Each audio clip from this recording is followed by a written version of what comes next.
Hi everybody, and welcome to Introduction to Polynomial Division with Annie Unger. What we're going to talk about today is dividing polynomials and using long division to do it. You're going to see that it's pretty easy because we're going to start with a warm-up example. Let's recall. When it comes to division, there are many ways we can set up a division problem. A division problem like a divided by b also looks like a fraction, a over b. But when expressed in long division, notice that b, our divisor, is on the outside of the long division problem, and a, our dividend, what we're dividing into, is actually on the inside. So let's take a look at an example. 75 divided by 3. This is really the same thing as 3 into 75, and we set up this problem using long division. So we're going to follow some rules here. In fact, the rules are easy, and they're repeatable, which makes them pretty good to work with. Notice the rules. Estimate, multiply, subtract, and bring down. So let's start. We want to estimate how many times 3 divides evenly into 7. And that answer would be 2. Let's multiply. 2 times 3 is 6. Nice. Now let's go ahead and subtract. If we subtract 7 minus 6, we get 1. And if we bring down that 5, following the last of the 4 rules, we're left with 15. Now we're going to repeat the process all over again. How many times does 3 divide evenly into 15? That is our question. Well, the answer is 5. So we estimate. Now let's multiply. 3 times 5 is 15. Let's go ahead and subtract. And since there's no more digits to bring down, we're done. So our answer, 75 divided by 3, is 25. Now let's apply this to something a little bit more, well, algebraic. The nice thing about working with polynomial terms is that they represent real number quantities, so they follow the same rules as our numbers do. So here's a perfect example. And while it might look very different from the last problem, the process is actually quite the same.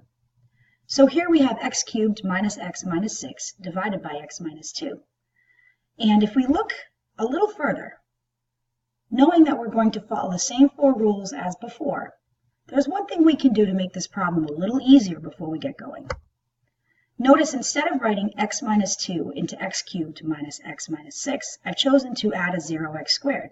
Well, adding 0 to anything doesn't change its value, but it's going to help us reposition our pieces a little bit better so that we solve this puzzle as efficiently as possible. So let's estimate. How many times does x minus 2 divide evenly into x cubed plus 0x squared minus x minus 6? Well, that's a lot to think about. So let's just focus on the first 2 terms of each expression. Looking at x minus 2, our highest order term is x. And looking at what's inside our dividend, x cubed minus x minus 6, we can see that our highest order term is x cubed. So the question is, how many times does x divide evenly into x cubed? And the answer is x squared. Now if we multiply, x squared times x minus 2 gives us x cubed minus 2x squared. Note the difference from the last problem, because here we're multiplying that factor of x squared to our 2-termed binomial expression. Now we're ready to subtract. X cubed minus x cubed is 0, and 0 minus a negative, be careful there, minus negative 2x squared leaves us with a positive 2x squared. Be real careful when you're subtracting your negatives here. Now that we've subtracted, we're ready to bring down our last term. So the question remains, how many times does x minus 2 divide evenly into 2x squared minus x? Well, let's look at those 2 highest order terms. And if we do, we notice that x divides evenly into 2x squared exactly 2x times. So let's multiply. 2x times x minus 2 leaves us with 2x squared minus 4x. This is looking good since we can cancel out that first term. So if we subtract 2x squared minus 2x squared is 0, and notice here we have negative x minus a negative 4x. Remember that subtracting a negative is really the same thing as adding a positive here, so we end up with a positive 3x. Now that we've subtracted, we can bring down our last term. And we're looking pretty good here because if you notice, x minus 2 divides evenly into 3x minus 6 exactly 3 times. So that's our last term. Now that we've estimated, let's multiply. 3 times our binomial expression x minus 2 is equal to 3x minus 6. Now when we subtract, we're left with 0, and since there's nothing to bring down, we're done. This problem does not involve a remainder.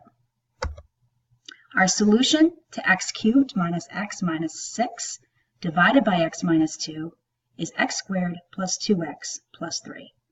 I hope you found this video to be helpful, and now apply this to your own algebra practice. Have a great day.